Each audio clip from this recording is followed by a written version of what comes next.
అరవింద్పై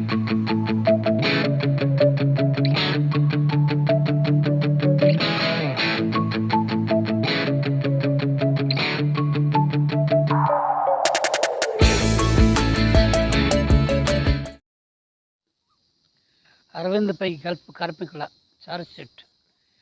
BJP బహిరంగ లేఖ విడుదల చేసిన గల్ఫ్ కాంగ్రెస్ నాయకులు గల్ఫ్ కార్మికుల ఓట్లు అడిగే ముందు నిజామాబాద్ బీజేపీ అభ్యర్థి అరవింద్ గల్ఫ్ కార్మికుల ప్రశ్నలకు జవాబులు ఇవ్వాలని టీపీసీసీ ఎన్ఆర్ఎస్ఎల్ నాయకులు శుక్రవారం డిచ్పల్లి గల్ఫ్ ఛార్జ్షీట్ విడుదల చేశారు.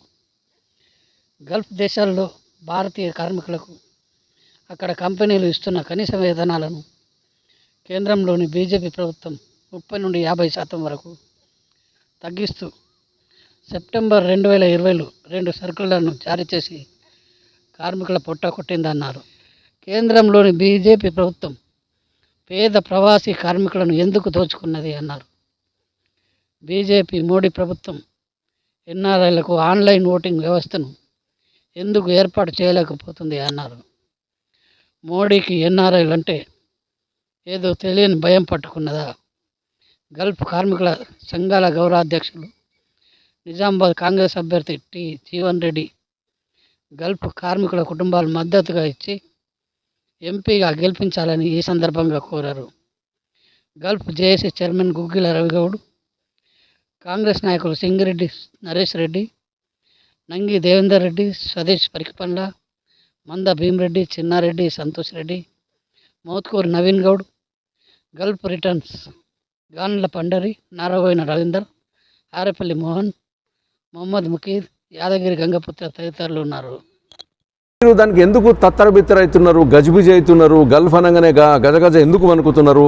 అసలు గల్ఫ్ కార్మికులు వాస్తవానికి 15 లక్షల మంది మన తెలంగాణ వాళ్ళు గల్ఫ్ దేశాల్లో ఉన్నారు. వాళ్ళు రారు, ఫ్లైట్ ఎక్కి వచ్చి ఓటేయరు. ఆయన ఎందుకు భయపడుతున్నారు? మీరు బీజేపీ వాళ్ళు ఎందుకు కన్ఫ్యూజ్ అవుతున్నారు? అంటే వాళ్ళు గతంలో అక్కడి నుంచి ఫోన్ చేసి నిజామాబాద్లో అరవింద్ గారిని గెలిపించారు. ఆ విషయం మీకు స్పష్టంగా తెలుసు. వాళ్ళు రారని తెలుసు, వాళ్ళు వచ్చి ఓటేయరని తెలుసు. కానీ వాళ్ళకు ఒక మంచి ఇన్ఫ్లుయెన్స్ ఉంది, పలుకుబడి ఉంది. వాళ్ళు మేఘ సందేశం ద్వారా వాళ్ళు అక్కడి నుంచి సప్త సముద్రాల ఆవల నుంచి ఒక సందేశం ఇస్తే వాళ్ళని అమితంగా ప్రేమించే వాళ్ళ కుటుంబ సభ్యులు ఖచ్చితంగా వాళ్ళు ఎట్లా చెప్తే అట్లా ఓటేస్తారన్న విషయం ధర్మపురి అరవింద్కు బాగా తెలుసు. గతంలో ఈ ఓట్లు కొల్లగొట్టి, గల్ఫ్ కార్మికుల ఓట్లు కొల్లగొట్టి గెలిచిండు. వాళ్ళకు ఏమీ చేయలేదు, గుండు సున్నా. కాబట్టి ఇప్పుడు వాళ్ళు అదే ఆ ఓట్లు వేసిన వాళ్ళు ఇప్పుడు రివర్స్ ఓటింగ్ చేయడానికి సిద్ధంగా ఉన్నారు. మేము ఇక్కడ నుంచి స్పష్టంగా నువ్వు 5 సంవత్సరాలు నువ్వేం చేసినావు నాయన గల్ఫ్ వాళ్ళ గురించి ఒక్కరోజు పార్లమెంట్లో లోక్సభలో మాట్లాడినా పాపాన పోలేదు. ఒక ప్రశ్నకు నువ్వు వేసిన ప్రశ్నకు ఒక్కదానికి కూడా జవాబు ఉన్నట్టుగా లేదు, ఉంటే చూపియు.